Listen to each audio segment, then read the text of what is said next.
I see a lot of people that come into the practice with low back pain, and then a lot of people that come in with sciatica. So sciatica, true sciatica, because I think it's somewhat, that term can be thrown around a little bit, but true sciatica starts up in the low back, the hip, and the pain will either travel to the knee or it'll travel to the floor. Sometimes you can get numbness and tingling with it. Sometimes you can get muscle spasm with it. But sciatica itself, like the true definition of sciatica is an extremely painful experience.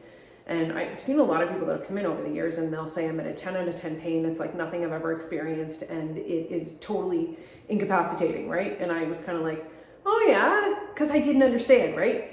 And when I think you see someone that, in a professional setting like this, I mean, certainly compassion is one thing, but actually having an understanding of what someone's going through it can really reframe things for you. So as much as I understand the pathophysiology and the mechanics of sciatica, I didn't understand how painful it could actually be until about 2 weeks ago.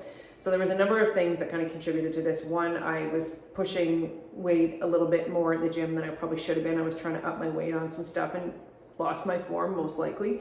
I had gotten some really bad news about a friend. I was in a relationship that I probably shouldn't have been in.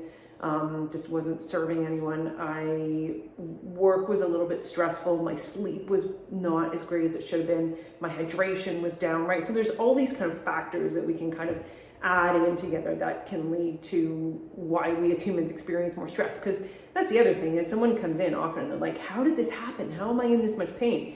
And it's like, okay, well, where do you want to start, right? Because very rarely, unless there's like a true mechanism of injury, like you've been in a car accident, very rarely pain is not a one causal thing. Most often there's a number of things contributing to that pain that a person is experiencing. So these things were all happening.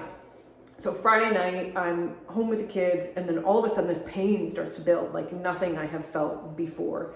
Down my leg, into my back, hurts to breathe, hurts to move, I'm laying on the floor. When I try to move, it's like your whole body's shaking because the pain's so bad. And I had this like, this is what people are talking about, right? Like I got it finally. As I said, I've had this back pain before. I've had back pain on and off for many years. Usually I manage it quite well because I stay on top of things, but I let a lot of things go over the past 6 weeks and I let stress build up. And the body keeps a score. My body was giving me a pretty clear reminder that I needed to recenter and refocus on the things that are important. So a few things since this time that I've learned about when you have sciatica, what can help. So obviously the pain, as I mentioned, is really, really, really intense. So, being able to breathe through pain, being able to center yourself when you're in those really intense moments. At one of the most recent workshops, we did some breathwork techniques and I was using those as I was in this most intensive phase of it.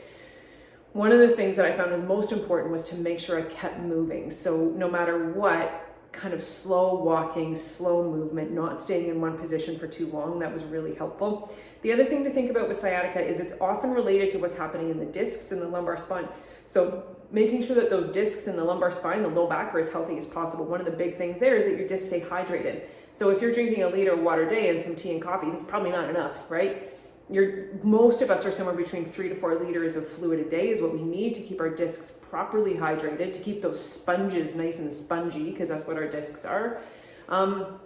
Other things like making sure that when you are at the gym and you are, trying to move big weight, trying to do lots of cardio, that there's these little muscles in us that really need support and stability. And those stabilizer muscles, they need as much attention as those other muscles do. And there's various exercises, usually 4 to 5 that I prescribe to most patients, that are really, really good for supporting the low back and creating stability in the low back. If you'd like those, I'm more than happy to send them off. Just drop me a quick message. Anyhow, on this process, one of the things that I've learned is just how important a self-focused, multifaceted approach is to when we're healing. So it's never kind of like a one secret sauce situation. There's a number of things that need to be involved when we're healing. Sleep, movement, food, good people around us, community, reflection, breath work, right? Like all of these pieces. So I happen to have a number of good friends that are chiropractors. They have absolutely helped me out. I've done some energy work. I'll be doing some osteo. I'll be doing some physiotherapy, adding all of those things in that we have just to help support the body. So I hope if you or someone you know has been struggling with sciatica, this is maybe a slightly different take on how to approach it, right? Maybe this is really kind of, it's a moment to take stock and to reflect and think, what can I do to best support myself, not just through this pain, but overall. If you have any other questions, I'd love to chat. Take care.